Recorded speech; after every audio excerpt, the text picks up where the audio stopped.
Bonjour, petit rêveur. Pour l'histoire d'aujourd'hui, on va voyager tout là-haut, dans les montagnes, au sommet enneigé, où vivait un lama pas comme les autres. Pendant que les autres lamas mâchaient tranquillement de l'herbe ou se promenaient sous le soleil, lui passait ses journées à tricoter. Oui, oui, tu as bien entendu. Il tricotait sa propre laine avec ses petites pattes pleines d'idées. Tu veux savoir pourquoi? Et ce qu'il faisait avec tous ces tricots? Alors écoute bien l'histoire. Le lama qui tricotait sa laine. Dans les montagnes hautes et silencieuses, là où les nuages frôlent les cimes, vivait un lama un peu à part. Il s'appelait Paco. Paco était doux, curieux et surtout très très créatif. Pendant que les autres lamas passaient leur journée à marcher en file indienne, à ruminer ou à surveiller les sommets, Paco, lui, aimait rester dans sa petite cabane de pierre, bien au chaud, et tricoter sa laine. Il avait fabriqué ses propres aiguilles avec 2 bâtons fins, et il utilisait sa laine, tombée naturellement, pour en faire des merveilles. Il avait déjà tricoté un chapeau en forme de banane, une écharpe de 30 mètres, un tapis avec des dessins de condor, et même une couverture pour un bébé vigogne. Mais, dans le troupeau, personne ne comprenait Paco. Un jour, Don Matteo, un vieux lama grincheux, grogna.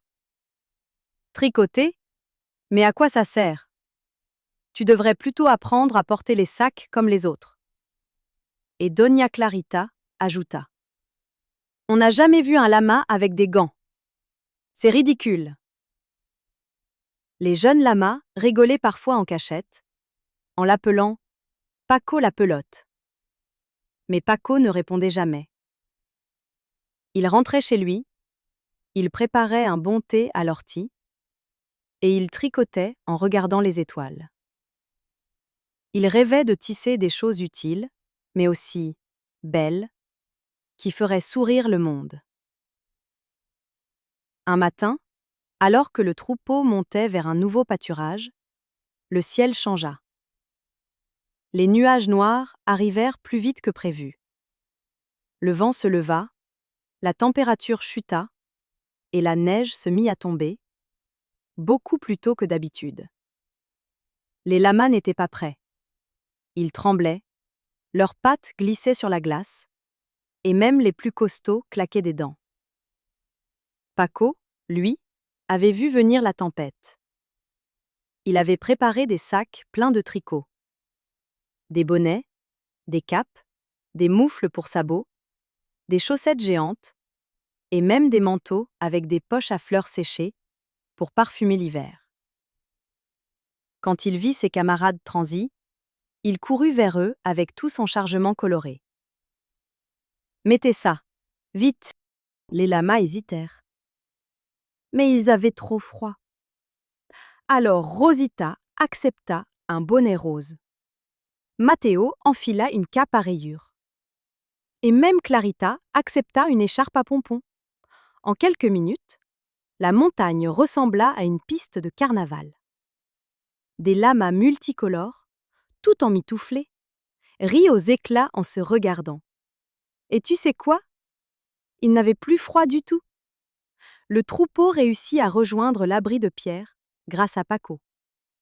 Ce soir-là, ils s'installèrent autour du feu et le silence se fit. Puis Rosita dit « Tu nous as sauvés, Paco. » Et Matteo, avec un air presque désolé, « Je me suis moqué de toi. Mais sans toi, on serait gelé. » Doña Clarita s'avança et lui posa un bisou sur le front. « Ton bonnet sent la lavande, c'est merveilleux. » Paco rougit. Ses oreilles frétillaient. Mais ce n'était pas fini. Dans les jours suivants, Paco proposa de leur apprendre à tricoter. D'abord, ils rigolaient beaucoup. Les pelotes roulaient partout. Les bâtons tombaient. Mais peu à peu, les lamas s'amélioraient. Ils apprirent à faire des tapis de sol, des filets pour porter les fruits, et même de petits jouets pour les bébés animaux de la vallée. Et pour la toute première fois, le troupeau de lamas n'était pas seulement connu pour sa laine, mais aussi pour ce qu'ils en faisaient. On disait partout dans la vallée: attention, ce ne sont pas des lamas ordinaires, ce sont les lamas tricoteurs de la montagne. Des visiteurs montaient exprès pour voir leur création. Certains passaient commande. D'autres venaient simplement écouter Paco leur raconter comment il imaginait ses modèles. Et Paco, lui, était heureux. Pas parce qu'il était devenu célèbre, non, mais parce qu'il avait trouvé sa place. Pas besoin d'être le plus rapide, ni le plus fort, ni le plus sérieux. Il suffisait d'être lui-même. Depuis ce jour, quand l'hiver arrive dans les montagnes et que le vent souffle fort, on aperçoit des formes douces, colorées et rigolotes marcher dans la neige. Ce sont Paco et ses amis, fièrement habillés de leur tricot fait maison, le cœur chaud et les oreilles bien couvertes. Et si tu tends l'oreille, tu entendras peut-être le cliquetis des aiguilles et le rire d'un lama qui n'a jamais arrêté de créer. Et voilà, c'est fini pour aujourd'hui. J'espère que tu as aimé cette jolie histoire. Maintenant, c'est l'heure de te reposer, de fermer doucement les yeux.